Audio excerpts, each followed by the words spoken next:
मुजीब जी ये बताइए मशीन आप कब से चला रहे हैं? 5 साल से मशीन चला रहे हैं। 5 साल में क्या क्या सीखा? चलाना वही है।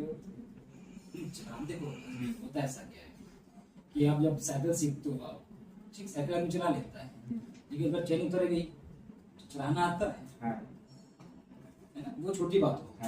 मैं बात करता हूँ जेसीबी की, आप मशीन चला रहे हो, कोई छोटा मोटा का फॉल्ट आता है उसको पकड़ लेते हो आप। अच्छा ठीक है, कोई फ्यूज खराब अगर हो गया गाड़ी का तो उसको कैसे देखते हो कि ये सही खराब है? निकाल के देखते हो, कैसे क्या देखते हो उसमें? कौन सा सही है, कटा है, कैसे क्या क्या पता चलता है? सही फ्यूज खराब फ्यूज में क्या अंतर है, कैसे बताएंगे? अंदर साइड में जो तार लगी थी उसका खराब हुआ है, कटा रहता है। कटा नहीं तो टूट जाता है, हाँ। ये जल जाता है। फ्यूज का बेसिकली काम यही होता है ना, कि बिल्कुल महीन से तार होती है, अगर बीच से टूटी है जली है तो इसका मतलब वो फ्यूज खराब है। फ्यूज का क्या है, जैसे भी बहुत बड़ा रोल है। कोई लाइट आपकी है तो फ्यूज से ही देखी जाती है ना, और नहीं गाड़ी का तो फ्यूज से होता है वो, ठीक है। कोई सप्लाई नहीं पहुंच रही तो फ्यूज हो गया आपका, है ना, और डिले होता है, ये हो गया। अच्छा ठीक है, अब बहुत ही बेसिक सवाल पूछेंगे, छोटा सा। जैसे भी टायर कितने लगे होते हैं? टायर कितने लगे होते हैं? 4 टायर होते हैं। 4 टायर में हवा का प्रेशर कितना कितना रखना चाहिए जिससे गाड़ी बढ़िया एवरेज दे और ना तो चिटके वो ना ही कोई दिक्कत आए? आगे वाले में 80 रखते हैं, आगे वाले में 80 और बड़े वाले में 60। 60। वो गाड़ी आपकी नई है ना, और हवा का जो प्रेशर होता है वो मौसम के हिसाब से भी लो रखवाते हैं। जैसे गर्मी ज्यादा है तो थोड़ा सा कम रखते हैं, ठंडी है तो बिल्कुल बराबर। तो जो हवा का प्रेशर होता है, जो टायर छोटा वाला होता है आगे वाला होता है, उसमें रखते हैं 100 से 105। कितने रखते हैं? 100 से 105। और जो बड़ा वाला होता है उसमें 40 से 45। ठीक है। इस पूरी मशीन में तेल कितने प्रकार के पड़ते हैं?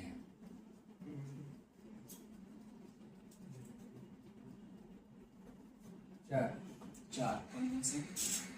हाइड्रोलिक, इंजन, ट्रांसमिशन, क्या नाम उसका, एक्सेल। ठीक है, अब बताता हूँ मैं। इंजन होता है, इंजन में 3 आते हैं। कौन कौन से? ट्रांसमिशन रहता है इंजन के अंदर पड़ता है, इंजन ऑयल पड़ता है, और कूलेंट भी इंजन में ही रहता है। ठीक, 3 हो गए। 2 टंकी लगी होती हैं, एक डीजल हो गया, दूसरा हाइड्रोलिक हो गया। अब एक जो कह रहे थे एक्सेल, एक एक्सेल हो गया। एक होता है ब्रेक ऑयल, तो जनरली क्या करते हैं लोग, ब्रेक ऑयल नहीं डाल करके हाइड्रोलिक ऑयल ही डाल देते हैं, वही ब्रेक ऑयल का काम करता है। तो सारे तेल हो गई है, ठीक बात। अब मशीन का अगर हमको अच्छा एवरेज चाहिए तो कितने आरपीएम पे चलानी चाहिए?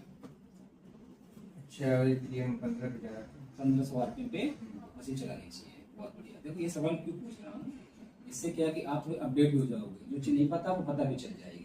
ठीक है। अब शादी हो गई है? नहीं हुई है ना।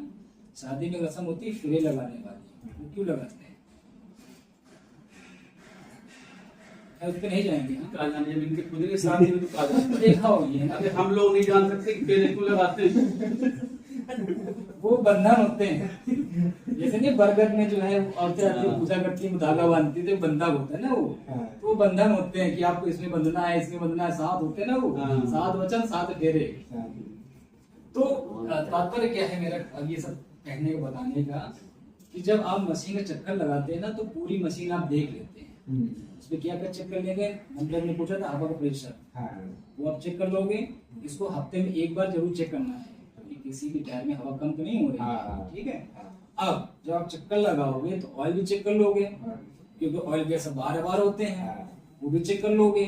साथ में कोई पाइप लीकेज तो नहीं है, कोई नट नहीं खुल गया है ना, कहीं चिटकन तो नहीं है। तो सारी दिक्कतें आपको जब चक्कर लगाओगे, फेरा लगाओगे तो वो देख लोगे। ठीक है, या तो समझ गए।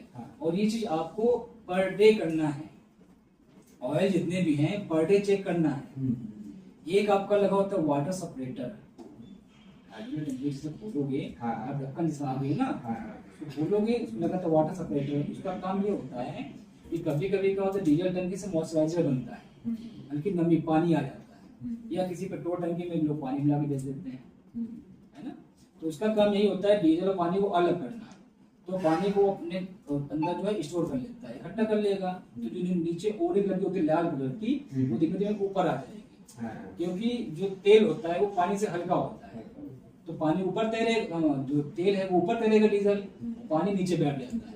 तो ये नट होता है, उसको खोल दोगे पानी निकल जाएगा। ठीक, जब लगे अब तेल आ रहा है तो नट बंद कर दोगे, है ना। ये भी आपको पर डे करना है, ठीक है। कुछ समस्या नहीं गाड़ी में आएगी। अब तो ये हो गया, आपको जब चक्कर लगा लिया। जब आप गाड़ी के अंदर बैठते हो, जैसे आप हाफ सेट लेते हो, जब बीप की आवाज आती है, तो ये बीप की आवाज 30 सेकंड तक रहती है। उस दरमियान आपको फुल सेल्फ नहीं लेना है। क्यों नहीं लेना है? क्योंकि जब तक बीप की आवाज रहती है, इसका मतलब ये है कि जो आपके हाइड्रोलिक मोटर है वो पूरे मशीन में, पूरे पाइप में तेल को सर्कुलेट कर रही है, पहुंचा रही है। जब वो पहुंच जाएगा उसके बाद फुल सेल्फ लीजिए, आप कोई समस्या नहीं है। जब बीप की आवाज जब बंद हो जाए तब चल तब करना है, ठीक। अगर उससे पहले कर लोगे तो होगा क्या कि 2-3 बार जैसे करोगे आप, तो जो इंजेक्टर लगे हुए हैं जो डीजल के छिड़काव करते हैं इंजन में, वो खराब हो जाएंगे, खराब हो जाए, खर्चा गाड़ी में आ जाएगा, ठीक है। और ये होता है, इसको बोलते हैं हम लोग डिजिटल मीटर। आजकल हर गाड़ी में डिजिटल मीटर आ रहा है। अगर इसमें कोई भी निशान बनकर आता है, कोई वार्निंग लाइट आ रही है, तो इसको अनदेखा नहीं करना है, इसको समझना है। अगर नहीं समझ पा रहे हैं आप तो तुरंत बताएंगे भाई साहब को कि इसमें जो है ये आ रहा है, इसके कंप्लेन करवा दो, हम समझ नहीं पा रहे क्या चीज़ है, ठीक है। हाँ, तो ध्यान से देखना है, ठीक। अब आते हैं मेन मुद्दे पर। गाड़ी आपको हमेशा 1500 RPM पे ही चलानी है। कितने में चलानी है? उसके नीचे नहीं चलाना है, ठीक है। अगर नीचे चलाओगे तो डीजल का एवरेज ज़्यादा हो जाएगा, 4 से 5 लीटर भी खाने लगेगी, ठीक है। लेकिन 1500 में चलाओगे तो फिक्स है। इसको इस तरीके इंजन डिजाइन किया गया है कि आपका डीजल जो लगता है वही लगेगा। अगर ये निशान पीला कलर का बनकर आ रहा है, कैसे निशान आ रहा है, ये पीला कलर वाला, तो क्या करना है आपको? इसमें साफ साफ लिखा हुआ है कि ये कोई वार्निंग लाइट नहीं है, ये मशीन का फीचर है। मशीन में रीजनरेशन प्रक्रिया चालू है। रीजनरेशन प्रक्रिया क्या है कि आजकल जो भी BS5 BS6 गाड़ियां आ रही हैं, तो उसमें ऑटोमेटिक इंजन क्लीन का ऑप्शन दिया गया है, ठीक है। वो अपने आप जो है सफाई करता है। होता क्या है कि आज डेट में जो डीजल है, ठीक, 70% डीजल होता है, कुछ चीजें और मिला करके वो डीजल बनाया जाता है, ठीक है। कुछ केमिकल्स ऐसे होते जो जल नहीं पाते हैं, तो जब जलेगा तो इंजन में ही रहेगा वो, भाई जो डीजल होता है वो धुआं से जल के खत्म हो जाता है। लेकिन कुछ चीजें नहीं जल पाती, जो जल नहीं पाती तो उसका क्या प्रक्रिया है, इसीलिए भी आपका BS5 BS6 ये सब लॉन्च किया गया ताकि पर्यावरण में प्रदूषण कम हो। तो जब ये लाइट आएगी तो ये कोई वार्निंग लाइट नहीं है, रीजनरेशन प्रक्रिया हो रही है। इस दरमियान आपका जो गाड़ी का RPM है वो 9 से 1500, 1600, 1700, 1800 कम ज्यादा होता रहेगा। साथ साथ साइलेंसर से काला धुआं भी निकलेगा और थोड़ी बदबू भी आएगी, जैसे कुछ प्लास्टिक जल रही है, ठीक है। तो इसमें आपको घबराना नहीं है, आप जिस प्रकार काम कर रहे हैं वैसे ही काम करते रहेंगे और मशीन चलाते रहिए, ठीक है। जब ये आएगा पीले कलर का, अगर एक पीले से लाल अगर हो गया तब क्या करना है? तब आपको गाड़ी को फुल RPM पे चलाना है। क्या करना है? फुल RPM पे चलाना है। या फिर इसका एक दूसरा है कि आपको मैनुअल प्रक्रिया करनी है कि अब इनको इंजन सफाई कैसे करनी है वो सीखो। सबसे मेन यही है, ध्यान देना है। गाड़ी को किसी खुली जगह में खड़ी कर देना है, ठीक है। सेल्फ लेना है, स्टेबलाइजर पैड डाउन कर देना है, पार्किंग ब्रेक लगा देनी है। इतना करने के बाद में क्या करना है, जो सबसे पहली बटन है देखो ये वाली, इसको 10 सेकंड तक दबा के रखोगे आप, 10 सेकंड दबा के रखोगे। अब पता कैसे चलेगा 10 सेकंड हो रहे हैं? जब दबाओगे ना तो ये बी बी बी ऐसे करके आवाज करता रहता है, लगी लेना। ठीक करने के बाद में आप छोड़ दोगे, फिर नीचे उतराओगे उस, फिर आपको किसी भी फंक्शन लीवर को छेड़ना नहीं है, तो गाड़ी स्टार्ट रहेगी। गाड़ी स्टार्ट रहेगी। तो गाड़ी स्टार्ट रहेगी। यह प्रक्रिया जो है 15 से 20 मिनट तक चलती रहती है। आवाज को तेज करेगी गाड़ी, ठीक। जैसे ही आवाज धीमी हो जाएगी, कम हो जाएगी, तो समझ जाओगे कि सफाई हो गई है, रीजनरेशन प्रक्रिया हो गई है, ठीक है, तब आराम से आप काम कर सकते हो। अगर आपने ये भी चीज जो है मिस कर दिया, ये छोड़ो यार बाद में कर लिया जाएगा, अगर 1 2 3 4 लाइटें अगर आपकी यहाँ पे बन के आती है, तब क्या होगा, गाड़ी आपकी सिर्फ स्टार्ट होगी। क्या होगा, सिर्फ स्टार्ट होगी, आप कर कुछ नहीं पाओगे, कुछ नहीं। काम नहीं करेंगे, आगे ना पीछे ना। ठीक है, तो ये चीज समझ गए आप। हाँ। अब क्या करना है और क्या नहीं करना है, ये ध्यान दीजिए आप। है ना, होता क्या भाई, इंडिया में जो चीज मना करो करने नहीं काम करता है, वो आपको नहीं करना। क्या करना है, हमेशा पेट्रोल पंप से ही डीजल दिलवाइए जहां विश्वास हो कि ये निरादर नहीं करता है। ठीक है, दूसरे में बताया गया है कि अगर आप डीजल कहीं पर रखते हैं, साइड में कहीं की पेट्रोल टंकी बहुत दूर है, तो अभी सोचा कि डीजल भरवा के रख लेते हैं। हाँ रख लो। तो डिब्बा हमेशा प्लास्टिक का होना चाहिए। प्लास्टिक में क्या होता है, जंग नहीं पड़ता है। जंग अगर लोहे का रहेगा तो धीमे धीमे जंग छूटता रहेगा, वो आप जब डीजल पलटी करोगे जंग नहीं जाएगा, तो भी नुकसान होता है।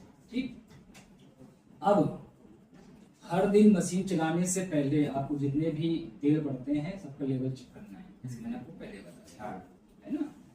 अच्छा, अब तो खैर एडवांस इंजन ऑयल ही पड़ता है मशीनों में, वो चीज लिखी हुई है। मैनुअल रीजनरेशन करते समय मशीन को किसी खुली जगह पर रखना है, बंद जगह नहीं रखना है। कुछ ऐसे ऐसी है कि आपने कॉफी तो ऐसे हो जाए। ठीक, कैसे? हाँ? मतलब जब ये आपको सफाई जब करेंगे उसकी स्टार्ट जब मैनुअल करेंगे, ये बताया मैंने, मैदान में खड़ी मैदान में खड़ी करते हैं। क्योंकि उसका इंजन स्पीड बढ़ता रहता है कि जब हाँ। वो होने के बाद थोड़ी देर में ठीक है। सर्विस हमेशा समय से करवाना है। ठीक है, सर्विस इसकी कितने घंटे पर होती है? पहली सर्विस 100 घंटे में होगी, अच्छा, जिसमें केवल 2 फिल्टर बदले जाते हैं। फिर उसके बाद में हर 500 घंटे में सर्विस होती है। मतलब कंटिन्यू हर 500 पे होगी। हाँ, 500 में इंजन सर्विस होती है और 1000 घंटे में इंजन, ट्रांसमिशन, एक्सेल तीनों सर्विस होती है। मतलब उसके तेल चेंज होते हैं। हाँ, तेल चेंज होंगे, फिल्टर चेंज होंगे, वो मैंने आपको जो है दिया हुआ सर्विस। ठीक है, ये समझ गया आप।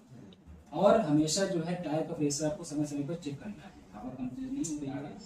और सबसे मेन चीज कि 30% डीजल रखना अनिवार्य है, क्योंकि गाड़ी में हम मोटर लगी है ना।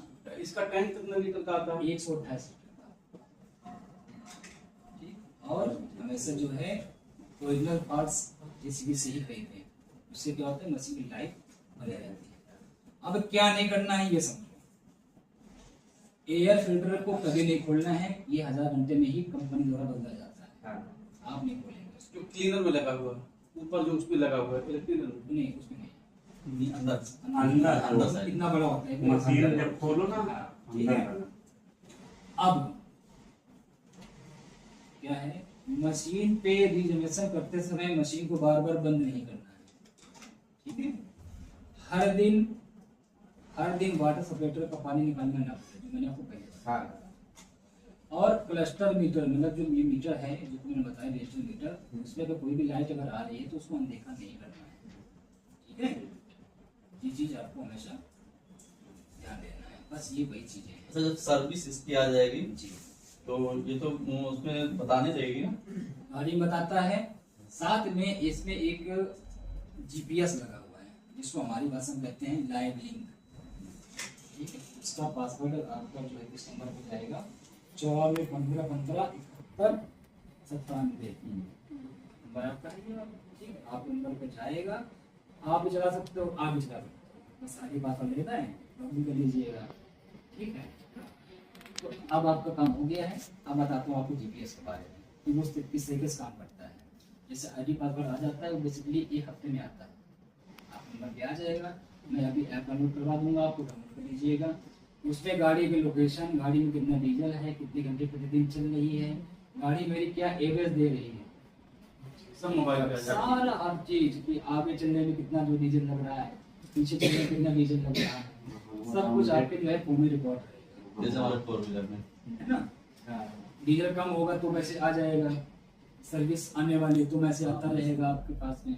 अगर डीजल चोरी हो जाता है तो भी मैसेज आ जाएगा। उसमें गाड़ी स्टार्ट हुई, बंद हुई, हाँ। सब मैसेज तुरंत आएंगे। रोहन दिखाओ जरा वापस। अच्छा, इसमें ये बताइए जैसे इसमें हम अपना नंबर दिए हैं, हाँ, गाड़ी हमारी दूसरे भट्टे में चल रही है, हाँ। तो भाई का नंबर दिला, उसमें अपडेट करा दे। उससे कुछ मैसेज थोड़ी नहीं है, कोई दिक्कत मैंने क्या बताया आपको? हाँ भाई पता नंबर लगा आपका हमारा रजिस्टर्ड मान लो है, हाँ। आईडी पासवर्ड आएगा, हाँ तो आईडी पासवर्ड आपको देना है केवल, ये भी देखते रहेंगे अपने फोन में।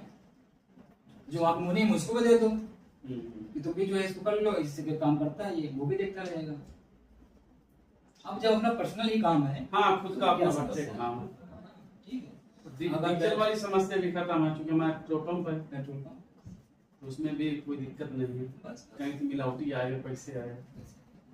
अब टैंकर आ रहा है वाली बात है, हाँ हाँ वो तो यार कंपनी है, अगर वहां से दे देगी हाँ दे दे, ठीक है। हाँ, बैटरी निकलने में मैसेज आता है कि गाड़ी से बैटरी निकाल दी गई है, और आप कहीं गाड़ी को टूचिंग कर रहा है। बैटरी 1 लाख की 2 लाख एक बैटरी, एक है। 12 वोल्ट की। 12 वोल्ट की एक बैटरी लगती है, ठीक है। बैटरी लाइफ कितने दिन होती है? एक साल अमूमन 1 साल में खराब हो जाता है। नहीं, खराब नहीं होती है, कंपनी जो आपको गारंटी देती है वो 1 साल। एक साल देती है। लेकिन फिर लाइफ इसकी कितनी होती है? 2 साल की होती है। वैसे 2 साल 3 साल तक चल जाती है ना। तो सर्दियों में क्या करना होता है कि अगर कार्बन जमा हो जाता है ना बैटरियों में, तो वो ध्यान देना, उसको खोल करके साफ कर दिए, फिर लगा दिया, ठीक है। तो ये चीज जो मैंने बताई है उसका आपको नित्य पालन करना है, ठीक, क्योंकि केवल नाम इनके रहेगी मशीन, असली मालिक आप ही हैं, हाँ, है ना। हाँ। आप चाहोगे मशीन से चलेगी। देखो, रोजी रोटी सबकी होती है, सबकी। समझ रहे हो, उससे खिलवाड़ करोगे तो फिर कुछ हो नहीं पाएगा, ठीक। तो यहाँ तक जानकारी मिल गई आपको, कुछ पूछना है आपको पूछ लो, जो जितना समझ में आ रही हो, जो बताया है, जो कुछ दूसरा तुम्हारा सवाल हो। इसमें गाड़ी का एवरेज क्या कंपनी बताती है? गाड़ी का एवरेज में बता देना, वो 3 तरीके से काउंट होता है। हाँ। नंबर 1 आरपीएम, अच्छा, जैसे आपने बताया 1500 रोटेट पर मिनट, हाँ जैसे 1500 होता है। हाँ। अगर 1500 में चला रहे हैं, लोडर मार रहे हैं, तो वो बात बताएंगे। एक नंबर होता है आरपीएम हो गया, दूसरा होता है ऑपरेटर, तीसरा होता है लोड। लोड आप हमेशा लिमिट में ही रखें। तो एवरेज आपको जो रहेगा लोडिंग के पीछे बता रहा हूँ, पीछे वाले बोलते हैं, क्या बोलते हैं पीछे वाले को? बकेट। लोडिंग। आगे एक लोडर होता है, पीछे बकेट होता है, बकेट। जिसको एक्सेलेरेटर भी कहते हैं। हाँ। अगर उससे काम कर रहे हैं तो आपका 3.5 से 4 लीटर प्रति घंटा रहेगा एवरेज। अच्छा। जब मशीन ये जगह खड़ी काम करती है, जब आप आगे वाले लोडर से काम करते हैं तो प्लस 2 लीटर लेकर चलिए आप। लोडर बड़ा भी होता है, ज्यादा वजन उठा लेता है, ठीक, उसमें इंजन मतलब भी 5 जो है- साढ़े 5। अच्छा, ये 4x4 वाली में अगर चलाएंगे तो वो कितना खाएगी? 4x4 में हाँ, बटन एक है, 2x2 भी कर सकते हो, 4x4 भी कर सकते जरूरत के हिसाब से। हो, जरूरत के हिसाब से, ठीक है। बहुत अवसर नहीं आता है। हम्म। जब आपको माल शिफ्ट करना है, लेबलिंग करनी है, तभी 4x4 का आदमी यूज करता है, हाँ, है ना। तो मान चलो कि 5 लीटर 6 लीटर इस तरीके से लोडर पे 4x4 को जब लोडर चलाएंगे तब जरूरत उसकी पड़ती है। तभी लगवानी। उससे 4 पहिए से जोड़ लगता हाँ। है ना? नहीं, बाकी 4x4 चलाने कोई वही नहीं। कोई भाई नहीं। इसमें बटन दी हुई है, लोडर को लॉक करने वाली आगे है, ठीक है।